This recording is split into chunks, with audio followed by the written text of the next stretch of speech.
নিরুপায় professor doctor Mohammad Yunus পিছু হটতে শুরু করেছেন। নানান শঙ্কার কথা শোনা যাচ্ছে, বাংলাদেশের রাজনীতিতে নতুন সমীকরণ হতে পারে, যেটা আমরা বারবার বলার চেষ্টা করছি।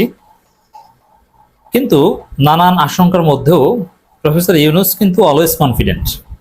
তিনি মোটিভেশনাল স্পিকার, সবসময় জাতিকে মোটিভেট করেন এবং অপটিমিস্টিক কথাবার্তা বলেন। মাইক হাতে পেলে তিনি এত সুন্দর কথা বলতে পারেন, তার মতো ভালো বক্তা খুব কম রয়েছে। একজন ইন্টারন্যাশনাল স্ট্যান্ডার্ডের মোটিভেশনাল স্পিকার। সেই সুপার কনফিডেন্ট প্রফেসর ইউনূসও অনেকটা আশঙ্কা বোধ করছেন এবং তার মধ্যেও হতাশার ছাপ আমরা দেখতে পাচ্ছি। দর্শক, রাজনৈতিক দলগুলোর সাথে বৈঠক করছেন, কোনো আউটপুট নাই, সবাইকে একসাথে নিয়ে সুন্দর ছবি দিতে পারছেন না। আপনারা দেখেছেন বিএনপি জামাত এনসিপি কে এক টেবিলে বসিয়ে ছবি দিতে পারেনি। এখন অন্যদের নিয়ে দিতে পারলে ওটার তো তাৎপর্য নাই। বিএনপি জামাত এনসিপি আলাদা থাকলে অন্য দুনিয়ার সবাই ঐক্যবদ্ধ হলো, এর কোনো ফজিলত নাই। এতে ডক্টর ইউনূস একটা হোঁচট খেয়েছেন যে আমি এটা পারলাম না। এরপরে এখন বলছেন, এটাই প্রথম এই হতাশামূলক কথা প্রফেসর ইউনূসের। ফেব্রুয়ারির প্রথমার্ধে জাতীয় নির্বাচন বাধা আসার আশঙ্কা, এই আশঙ্কা প্রকাশ করে প্রধান উপদেষ্টা সতর্ক করেছেন। এর মানে প্রধান উপদেষ্টার পক্ষ থেকে একটা জরুরি সতর্ক বার্তা যে বাধা আসতে পারে। That is very significant. তো দর্শক,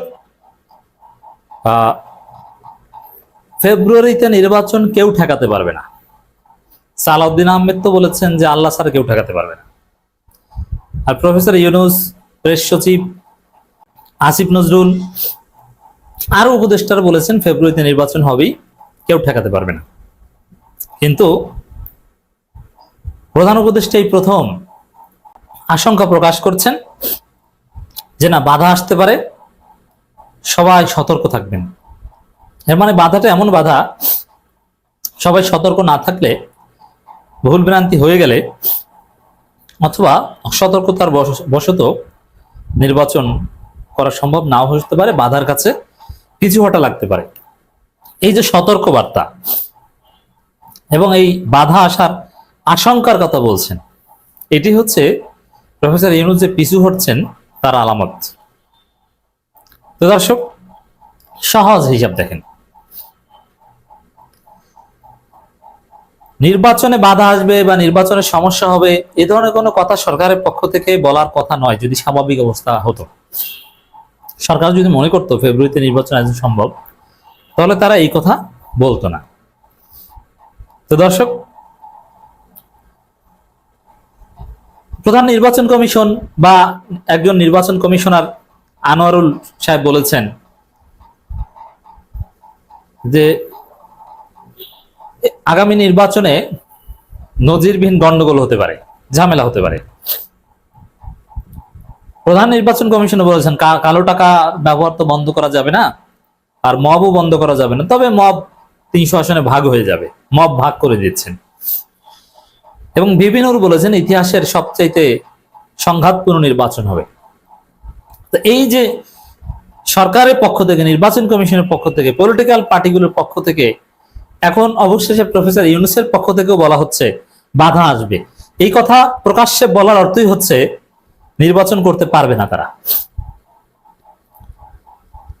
যেমন হাসিনার দিকে খেয়াল করেন, হাসিনা সব বাধা বিপত্তি অতিক্রম করে 14, 18 এবং 24-এ নির্বাচন করেছে, এবং তারা কিন্তু আগে থেকে বলছে কেউ নির্বাচন ঠেকাতে পারবে না, নির্বাচন ঠেকানোর কোনো সুযোগ নাই, যথাসময়ে নির্বাচন হবে। তাদের আত্মবিশ্বাসের কোনো ঘাটতি ছিল না, কিন্তু এখন প্রফেসর ইউনূসের আত্মবিশ্বাসী ঘাটতি আমরা দেখতে পাচ্ছি। যারা অন্তর্বর্তীকালীন সরকারকে নির্বাচন পর্যন্ত পৌঁছাতে দিতে চায় না, তারা যতভাবে পারবে বাধা দেবে, যারা নির্বাচন বানচাল করার জন্য সর্বোচ্চ চেষ্টা করবে। দেখেন, এইখানে এই নির্বাচন বানচাল বা প্রধান উপদেষ্টার পিছু হটা বা এটা যে আরো বেশি জটিল হবে তার প্রমাণ হচ্ছে, একদিকে আওয়ামী লীগ স্পষ্ট করেছে তারা ইউনূসের অধীনে নির্বাচন চায় না, তারা চায় অন্য কোনো তত্ত্বাবধায়ক সরকারের অধীনে। অতএব ইউনূসের অধীনে যাতে নির্বাচন না হয়, এজন্য আওয়ামী লীগের বিশাল বাজেট রয়েছে, দেশি বিদেশি বিরাট ষড়যন্ত্র রয়েছে। আবার জনগণও পিআর ছাড়া, সংস্কার ছাড়া এভাবে নির্বাচন চায় না। তাহলে একদিকে আওয়ামী লীগের ষড়যন্ত্র, আরেকদিকে জনগণ নির্বাচন চায় না। আবার দেখি বিএনপি পড়েছে আর এক পাইনকে চিপে। বিএনপির একটা গ্রুপ ইউনূসকে সরাতে চায়, আবার বিএনপির সাথে ইউনূসের গোপন চুক্তি হয়ে গেছে, বিএনপিকে 340 আসন দিয়ে দিবে। এখন ইউনূসের অধীনে নির্বাচন করানোটা এটা বিএনপির জন্য জরুরি।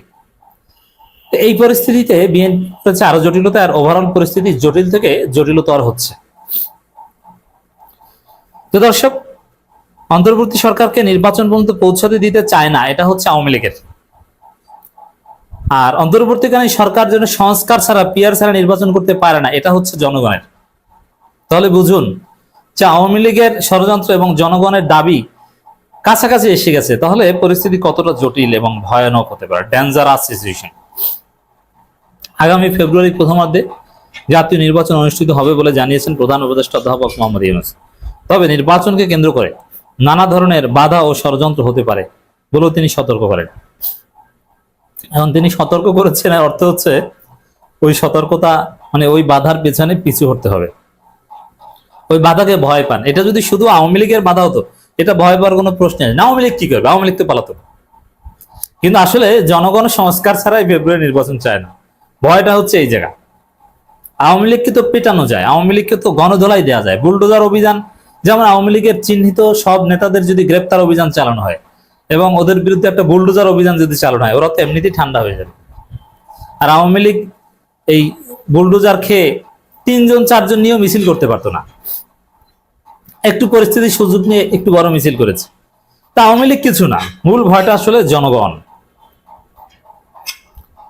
রাজনৈতিক দলগুলোর কাছে প্রধান উপদেষ্টা এই কথা বলেছেন। প্রধান উপদেষ্টা বলেন, যারা অন্তর্বর্তীকালীন সরকারকে নির্বাচন পর্যন্ত পৌঁছাতে দিতে চায় না, তারা যতভাবে পারবে বাধা দেবে।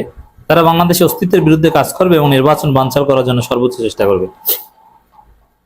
কিন্তু সরকার যদি এখানে ভুল করে, জনগণের পিয়ার সিস্টেমের যে দাবি সংস্কার ছাড়া নির্বাচন হবে না, এই যে দাবি, এটাকে যদি আওয়ামী লীগের ষড়যন্ত্রের সাথে মিশিয়ে দেয়, তাহলে আওয়ামী লীগ জিতে যাবে।